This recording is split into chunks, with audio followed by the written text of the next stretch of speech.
Hello. So in this video, we're going to be talking about Shara McCallum's poetry collection, Madwoman. Here to discuss this book with me today is Andi Stout. If you remember from our first video interview about Irene McKinney's book, 6 O'Clock Mine Report, Andi is a poet and a teacher of composition, creative writing, and poetry here at Penn State University, which, incidentally, is also where Shara McCallum works, so she is our colleague. First off, Andi, thanks for joining me. Thanks for having me. So let's start with a slightly sort of personal approach to this book, Madwoman. Shara has been a pretty big influence on you as a writer. So can you tell us a little bit about that influence, about the kinds of things that are important or significant in Shara's work, and the things that you have sort of gotten from her as a writer? Yeah, so there are a lot of things that are really important in Shara's work, but I think the big takeaway for me is how to use language in order to construct character, whether this be supporting characters or personas in poems, and then using that also to make a political statement. So one of the things that Shara does that's really interesting with language is, because she comes from this background that has a lot of manipulation in language, a lot of different, I want to say, contact zones in terms of language. That shows up in the poetry too. So she uses patois or padwa, depending on where your what Americanized sources you're looking at. It could be spelled P-A-T-W-A or P-A-D-W-A. She also uses P-A-T-O-I-S. Right. So there are many different spellings of this, and also using that to create part of the character identity. So she's using patois, and she's also using U.S. Americanized English as well as like anglicized English. So this is a lot of different contact for language that helps shape the persona, that helps shape the writing voice, and these things are really important. And then if we're putting these things in a collection like this, that we're also talking about the way in which this echoes colonialism, right? Yeah. And that's making a fundamental political statement right there, subtle through language. So it's a way to remind myself, because my work is so politically charged. It's really easy to become didactic and slip into that, get on that soapbox, right? And so reading Shara and keeping her work in my back pocket reminds me of how to handle that kind of material that resonates with an audience, that doesn't beat them over the head with it, right? Okay. So just to clarify and provide a little bit of background here, Shara is a Jamaican poet, so that's why she uses patois in a lot of her writing, is because that's that Caribbean language or dialect. And then she's multi-ethnic, she's from a multi-religious background, and so on and so on. So that's one of the sort of crucial things that we need, I think, to understand in order to approach Shara's work, really. So I want to turn to this particular book, Madwoman, which for the moment is Shara's most recent published book. And I think maybe the first question is a slightly obvious but important one. Who is the titular Madwoman? What do we make of this character? Who are we supposed to see this character as? Well, I think in the collection, one of the poems, I can't remember which one right offhand, but it's overtly stated, Madwoman is all women. But I think it's important to dissect that a little bit more, because we're clearly working from a character sketch here. So the more that we know about Madwoman, we know that she's multi-ethnic. We know that she emigrated to the U.S. from Jamaica on the day of Bob Marley's funeral, right? She was born in 1972. Her Madwoman's dad killed himself. So there are a lot of very specific things that make it seem like it couldn't just be all women generally, right? Because we're clearly working with this character sketch. So let's break this down a little bit further. How do these things, these events, or the traumas that are shaped by these events, relevant or resonant with all women, right? Really sorry, excuse me. And I think that's the part that we really want to kind of dissect. Who is Madwoman from this character sketch? How can we draw this out to a larger definition of women? And do we want to be characterized as mad women, right? What does it mean to be a mad woman? If we look at societal's definition of that, contemporary society's definition of that, it's not good. A mad woman is someone that we might think of who is completely insane. Her hair's all messed up. Maybe her makeup is running. She's in a straitjacket. She's off in Bellevue. She's, one negative comment away from sticking her head together. This doesn't sound like a good thing. But when we see how McCallum defines Madwoman through the poems, through her actions, through her language, through her thoughts, through her ideology, we begin to see kind of a series of questioning, right? So what we find is Madwoman is super self-aware. She is super self-aware of her flaws, her potential successes, her strengths. She questions the environment around her. She questions herself and her own ideology. So she is not afraid to confront uncomfortable situations, right? She is not afraid to ask the uncomfortable questions, even if it shakes her apple board. So then maybe Madwoman has a different kind of connotation. Madwoman isn't necessarily crazy. There's a kind of sanity or saneness in knowing who you are and where you come from, examining all the pretty and all the ugly and just accepting it. So I think that's where we're coming from with Madwoman. That in that kind of sense, there is a potential for all women to be Madwoman or to enact or perform Madwoman. So is there maybe a particular poem in the collection that you think reflects that sort of self-interrogation, that self-reflection? This poem is called 10 Things You Might Like to Know About Madwoman, and it's by Shara McCallum. 1. The source of her rage and joy are the same, which is true of many people where she's from, who at one point or another have not had a pot to piss in. 2. Like everyone, she has her flaws. For instance, she is convinced of the importance of her own grief. 3. In her own mind, she sometimes moonlights as the earth. As a girl, she once built a raft from blue maho, masking tape, and her own foolishness. 3b. This may or may not be true, but sharks wouldn't go near it anyway. 4. For instance, she really loves ABBA and thinks Chiquita was written for her, personally. If you know the song or might care to Google it and listen on YouTube, even if you don't understand why she persists in this delusion, she hopes, despite your better judgment, taste in music, and or profound sense of ironic detachment, that you'll love it. 5.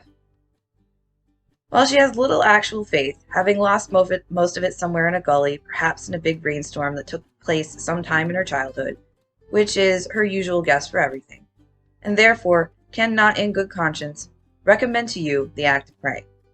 She has nonetheless cultivated a deep belief in the color red, as in the poppy, which she admires since it seems harnessed to nothing but its own fiery display. 7.5. She has already grown tired of this list and is irritated. With herself, not you. That she is now obligated to 4 or 5 more disclosures, depending on how you're counting. 6. She's concerned details of her past make people uncomfortable. For example, her father was crazy, and not just in the colloquial sense. For example, he killed himself. 5b. It might be better to be a gardenia, less showy. This is what she thinks on the days she's not admiring the poppy. 6b. Since she's told you the story of her father, she wants to assure you she's fine now, which you might conclude anyway if you met her, because she smiles a lot. 7. She has problems distinguishing fact from fiction. 8. Also, she's concerned lists are way too postmodern, a theory which at first she thinks is shiny as a new penny, then quickly finds annoying and infectious, like sandflies. She wants to assure you this is true even if she's mixed race. From a host of nations, the sum of a bunch of world religions, and born in 1972. 8b. Now that she's alluded to literature and theory, she's a bit alarmed you might begin to think of her as a character in a story. On the other hand, she likes stories very much, especially those rarer ones in which women get to be the heroes. So if you can't help yourself, then she thinks it would be okay, but asks that you please make her a myth. 5c. Or would it be better to be a cricket? She wonders. She's primarily thinking of the chirping kind when she asks herself this, but if your brain hears cricket and jumps to the sport, then items number 1, 3, 4, and 5 will likely carry different meaning for you. 9.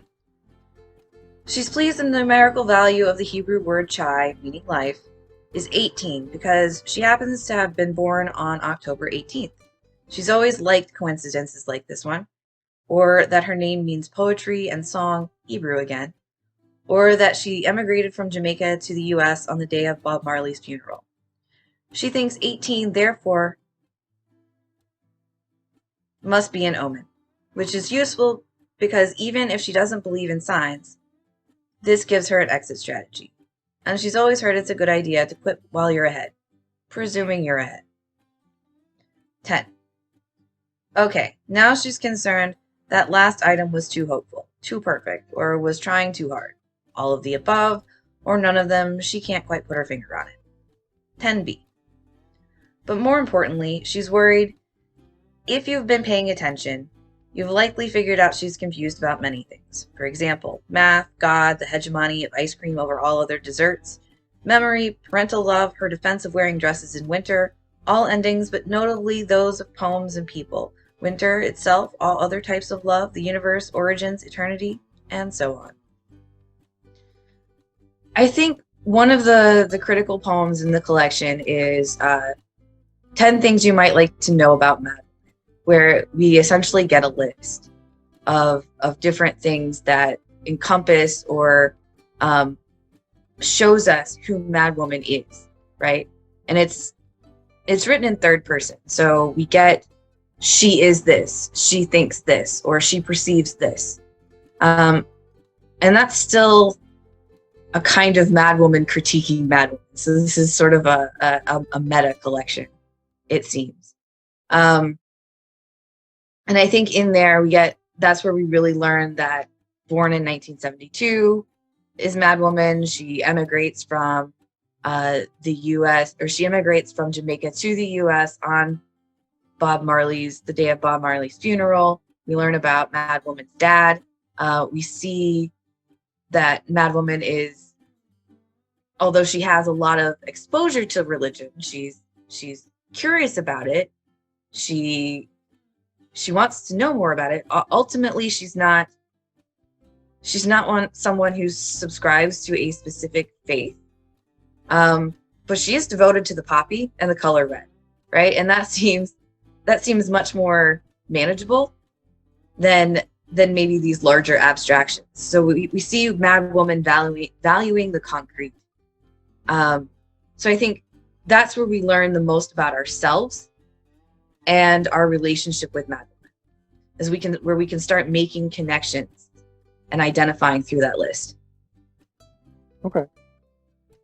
So, one of the things that I wanted to ask you about, and this is maybe related to that issue of making connections. A lot of the poems in this collection and actually across Shara's work in general, deal with issues of family. And in particular, in this collection, she's really interested in mother-child relationships. So can you talk about those relationships and what they mean in the poems, what's significant about them, things like that? I think what that means, and it's specifically a mother-daughter relationship, right?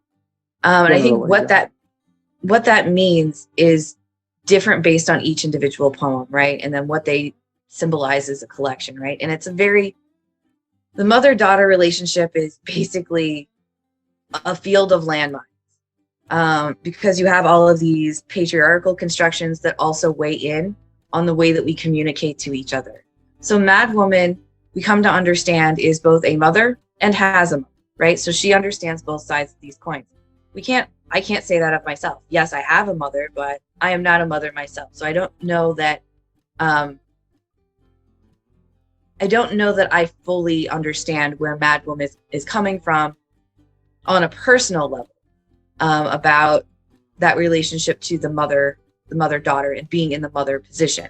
But I can understand it coming from a place of authority. And there are places where we see not the traditional mother-daughter relationship. So in any given poem, Madwoman's mother can be supportive, she can be neglectful, she can be selfish, she can be selfless, she can be all of these things at once. And that's a complicated range to navigate constantly. But I think to help us understand Madwoman's position as a mother or an authority a little bit more, we get poems like Madwoman to Claudette Colvin. This poem is called Madwoman to Claudette Colvin and is by Shara McCallum. Let's face it, girl, if only you acted like a lady, not a whore, the tongues start wagging. If only you'd pirouetted in the right circles, looked the part for the role. Mercy, what a shame. The tongues are now clucking. If only you'd been older, married, at least had kept her legs shut. The heads start shaking. They might have claimed you, fashioned you, martyred you, sainted you, oh girl. If only, the heads are still and always shaking. Then, and only then, they might have let you play it. So Madwoman isn't Colvin's mother, but she takes on a kind of authoritative role there that mimics the parent-child relationship, where she's sort of examining Colvin's past, her behavior, her circumstances, to say why she is not the Rosa Parks, why Rosa Parks was the face in this particular civil rights demonstration. And just to clarify for anyone who doesn't know who Claudette Colvin was, she was actually part of the civil rights struggle against segregation and busing in Montgomery, Alabama. She was 15 in 1955 when she was actually arrested before Rosa Parks was arrested for refusing to give up her seat on a bus. But because she was pregnant, I think shortly after she was arrested, and she was an unwed teenager, the civil rights leaders of Montgomery, Alabama, decided basically to downplay Colvin's involvement and to put Rosa Parks forward as the sort of face of the bus boycott. Right. So what we get from Madwoman here is Madwoman is talking to Colvin and saying, if you had only done this, or if you hadn't been this, then maybe you could have gotten to play the part. They would have picked you. So that seems pretty significant because it's now instilling a value system, right? And at least what we're seeing from the conversation But then why does McCallum choose to include this poem in the book, right? And why doesn't, when other women, like Salome, like Lot's wife, like Vesta, they get to talk back to Madwoman? Colvin never does. So what is that meant to signify? What sort of political move does that make, or suggestion does that make for McCallum to include that poem in the book the way that she does, where Colvin is silenced? Yeah, I mean, I think that's a really interesting point. That sort of question of the poem itself reproducing the silencing or the sort of erasure of Colvin's voice is a really potentially risky move, because if it ends up sort of saying, yes, you, Claudette Colvin, don't have a legitimate voice that should be heard, I mean, that's a huge problem in terms of the ideology that silenced Colvin in the first place. But on the other hand, there's an argument to be made that by sort of presenting these arguments, by specifically leaving Colvin's voice out, that Shara is actually drawing attention to those processes that originally silenced. So do you think in that poem we get a sort of self-conscious indication, a sort of wink, wink, you and I know that this thing is unacceptable? Or is that, I don't know, is that something that we would want to read into it because of our desired gender and racial politics and things? I think probably it's there in very subtle ways because Shara plays subtly. So it's not, if Madwoman is also invested in this movement, right? Why wouldn't she say we instead of they? Right? So I think the use of they would have let you play the part.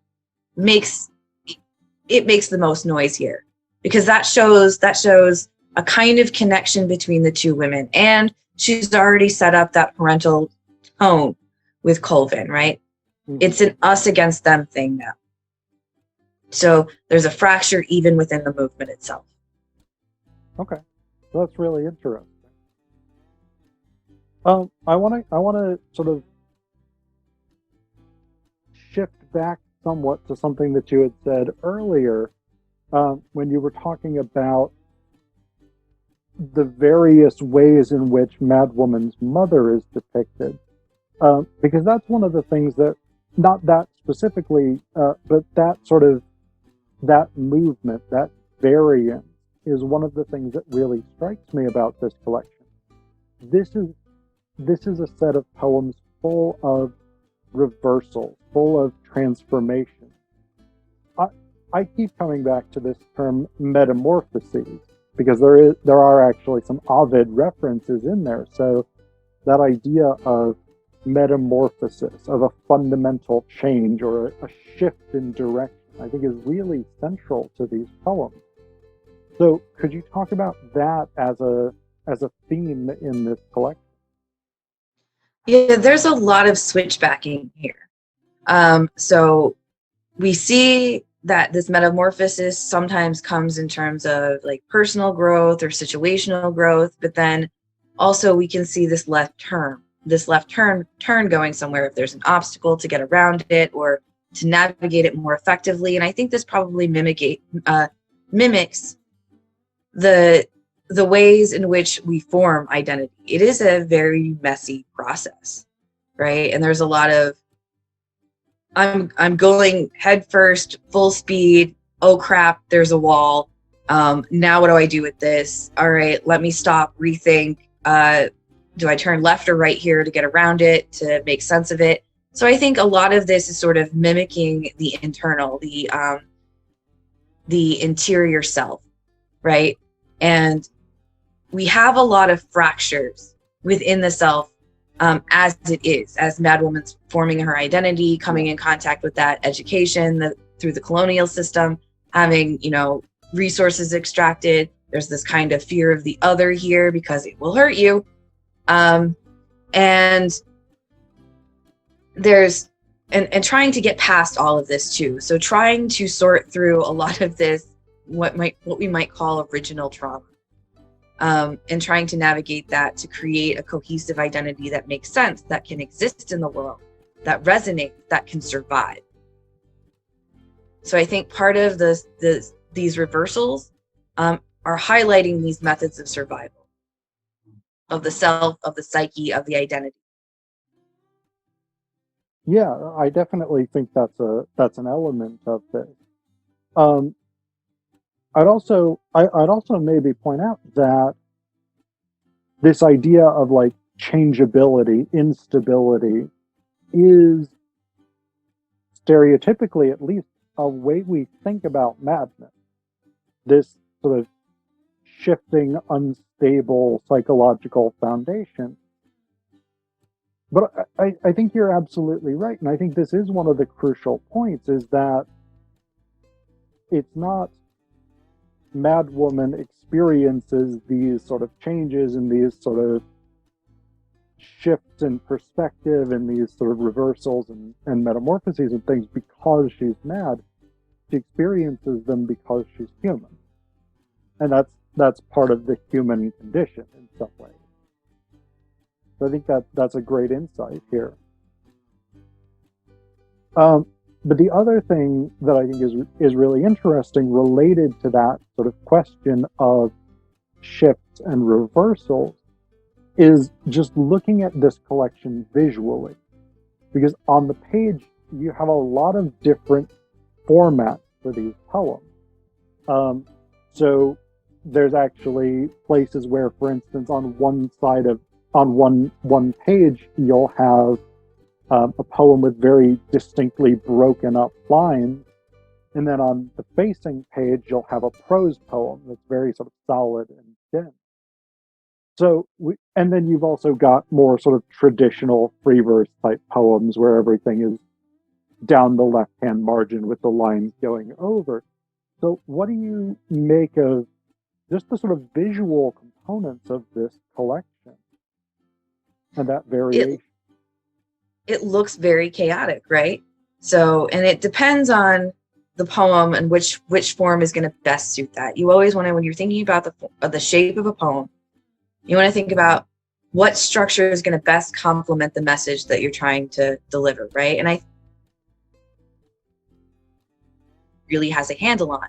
She doesn't just go with one standard shape or one standard form, right? It depends on what's best going to serve that poem. And then when you put them all together, you can see all that chaos and that going back to that way, the idea of confronting the uncomfortable, right? You can see these chaotic processes happening when you put them all together in a collection. Yes, they are kind of overwhelming. If you just flip through the book, it can seem kind of overwhelming. And again, I think we see this content or this craft mirroring content because forming that identity is a messy process. And so we want another way to visualize that, to show that, to reinforce that, to say this was intentional. Okay. So I've got one last question for you before we wrap up this interview. Now, you taught Madwoman a couple of times in creative writing classes and poetry classes. And this is actually a two-part question. So what advice would you have for creative writing or poetry students who are approaching this book? And what advice would you have for creative writing or poetry instructors who are teaching this book for the first time? I think probably for students, I would say, look at the way Shara McCallum uses language to help create character and a narrative persona, how that is also used in as a way to make a political statement or suggestion or idea in a non-didactic way. And we live in these tumultuous, politically charged and tumultuous times. So we're going to see a lot more activist poetry. And the danger of that is always getting up on the soapbox and becoming didactic. So keep Shara's work in your back pocket to help show you how to use imagery, language, all of this in order to create something that's going to resonate with the reader, but also allow you to say something that has merit, right? And can be understood. And for teachers, I would say treat this collection or treat Shara McCallum's work as if she's a living author, because she is a living contemporary author. And I think this is especially critical in introductory writing courses, because we take with us these preconceived ideas and notions of what poetry is, what it should be, and what it means. And often this is dictated by dead white guys. Yeah. So that's our canon, right? We read a lot of Whitman, we read a lot of Donne, we'll read Keats, Shakespeare, right. And even with our own little Americanized circle of the Beats, the Fresno poets, the New York school, all of that can feel very far away and not relevant to us. And the reality is there's been so many changes and shifts in poetry, its purpose, and even the way it sounds, that we have to acknowledge that within higher education. So pulling in something like Shara McCallum's work is an opportunity to shake the system. It's an opportunity to sort of rock the ivory tower and disrupt what it means to be in the canon. What is valuable for our canon, our poetic canon. And the reality is she uses a lot of the same techniques that we've seen many of these other authors use that we say are part of the canon, but she does it in a modernized way that has bite, that carries weight, that does something that sparks conversation, that will hopefully lead to change and reform. So if we don't keep up with these changing processes of poetry, changing purposes of poetry, we miss out, right? It is a disservice to our students. So I'd say for teachers, this is an opportunity to make a statement about what you think should be canonized. Can you be a little more specific about the kinds of differences that you see between something like Shara's work and these more sort of old school canonical poems? Like what specifically are these kinds of shifts that you think are really important? The way we talk, right? And in most of my classes, I tell my students, it's important in order to connect with your reader is to talk in a language that they understand, that they also speak, right? No one speaks as Shakespeare spoke in contemporary societies. So I think it gives your students a permission, a kind of permission that says, no, your voice too is valid. It matters. The way you talk matters. The way you say something matters. It's not just about how you say it. It's not just about what you say. It's also about how you say it. All right. I think that's an excellent sort of moral to leave the interview on. So, Andi, thank you so much for taking the time to talk with us. Thanks for having me. All right. And I do want to mention before we end the interview, in the near future, Shara is going to have another book coming out. So I'd said at the beginning of the interview that Madwoman is currently Shara's most recent published book. But sometime, I think in early 2021, she will have another book forthcoming. So be on the lookout for that, because I'm sure that it will be fantastic as well. And we'll probably talk about that book on the channel when it comes out. Awesome.